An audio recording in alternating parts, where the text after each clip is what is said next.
जो है सही तरीके से पाकिस्तान को एक्सपोज नहीं कर पा रहा है। इंडिया अब भी ये समझता है कि शिमला एग्रीमेंट के हिसाब से जो है हमारा दोनों का आपस का मसला है, लेकिन वो जो है पूरा इंटरनेशनल फोरम पे जो है वो इंडिया को बदनाम करने की पूरी कोशिश करते हैं। तो इंडिया के जो है उनको भी चाहिए कि पाकिस्तान को एक्सपोज करें कि वो किस तरह से जो है वो कश्मीर में टेररिज्म कर रहा है, और किस तरह से जो है वो कत्लेआम कर रहा है बलोचों का, पश्तूनों का, सिंधियों का। तो ये जो है ये मुल्क जो है इसको जब तक आप एक्सपोज नहीं करेंगे इंटरनेशनल फोरम पे, और ये एक किराए की फौज है। दूसरा जो है ना एंगल इसका ये है कि ये किराए की फौज है, और इस किराए के फौज की वक्त ब वक्त वेस्ट को, अमेरिका को इनको जरूरत पड़ती है, इसलिए इसको इनको जिंदा रखे हुए हैं। लेकिन उसके लिए जो है ना ठीक ठाक किस्म का प्रोपेगेंडा होना चाहिए। इंडिया इतना बड़ा मुल्क है, इतने उनके पास रिसोर्सेज हैं, और उनको जो है हम हर तरह से जो है इंटरनेशनल फोरम पे भी हम जो है इंडिया का साथ देंगे, और इस जंग में भी हम इंडिया के साथ हैं, बलूच आपके साथ में हैं। और इस नासूर को जो है ये जो नाजायज बना हुआ मुल्क है जो ब्रिटेन ने बनाया है, और उसका जो एजेंट था जिना जो है वो खुद जो है एज ए गवर्नर जनरल मरा है। तो ये सारा जो मैं तो समझता हूँ इंडिया ये समझ रहा था कि हम अपने बदन का टुकड़ा इनको देंगे और ये इंसान बनेंगे। तो ये तो इंसान बनने के बजाय आपके लिए नासूर बन चुके हैं। और इंडिया जो है मुझे क्यों ऐसा लगता है कि भी अभी भी आप जो है ना आप थोड़ा सा बाहर ओपन पिच पे खेलें, और जो है वो थोड़ा सा एग्रेसिव हो जाएं, ताकि दुनिया को भी पता चले कि ये किस तरह का मुल्क है और इसको आप किस तरह जो है इसको टैकल करेंगे। Thank you sir. ये जो पहलगाम हमला था, क्या इसके पीछे हिंदू मुस्लिम नस्ली फसादात भड़काने की साजिश थी, जैसा कि आर्मी चीफ ने खुलेआम overseas Pakistani so called conference में कहा था? मुझे नहीं लगता है कि ये इस तरह के भड़काने की कोशिश थी।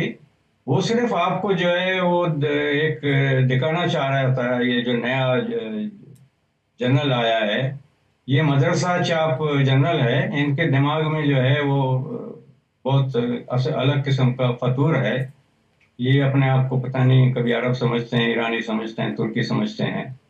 और इन्होंने जो ये हरकत की है वहां पर, वो सिर्फ इसलिए की है कि वो आपको ये बताना चाह रहे थे कि आपकी इतनी बड़ी आर्मी है, जो उन्होंने खुद कहा इतनी बड़ी आर्मी है इंडिया की, हम इससे नहीं डरते हैं।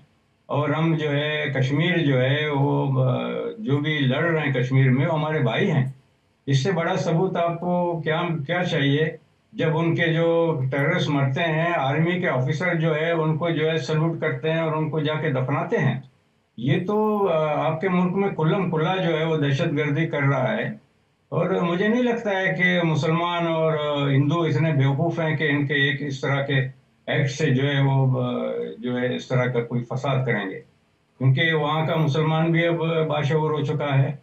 और पाकिस्तान के अंदर भी लोग समझते हैं कि ये जो काबिज आर्मी है, ये जो है सिर्फ अपने आप को जिंदा रखने के लिए ये इस तरह की हरकतें करता है और करता रहेगा जब तक इसको सबक नहीं दिया जाएगा। मैं आपको एड्रेस देता हूँ, उस एड्रेस का नाम है GHQ Rawalpindi. Thank you sir.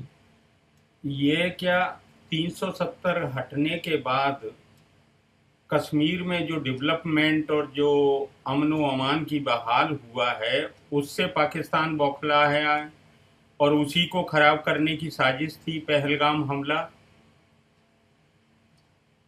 देखिए सीधा सीधा मसला ये है, पाकिस्तानियों को जो है मैं मशवरा देता हूँ कि 1975 में शेख अब्दुल्ला ने एक तकरीर की थी लाल चौक में। उस तकरीर को ज़रा आप सुने तो कश्मीर का जो मसला है वो आपको सीधा सीधा नज़र आएगा कि इन्होंने क्या हरकतें की हैं वहाँ पर। जब ये राजा ने कश्मीर के अलग किया हिंदुस्तान के साथ, उसको तो आप नहीं मानते हैं, और हमारे खान ने साइन किया उसको आप मानते हैं। तो ये दोगली पॉलिसी पाकिस्तान की जो है वो जाहिर हो जाती है। और आपका जो है लीगल जो है राइट्स है, ये गिलगित बल्तिस्तान और पाकिस्तानी ऑक्युपाइड कश्मीर जो ये पूरा एक ही रीजन है, इसको जो है आपका हक है, इसको जो है आप इसको उनसे जो है वो ले लें, और ये खुद ब खुद जो है उसका चीन का भी रास्ता रुक जाएगा, और ये नीचे ग्वादर तक भी नहीं पहुंच सकेंगे। और नीचे तो हम बैठे हैं, हम हमारा तो सर्वाइवल का जंग है।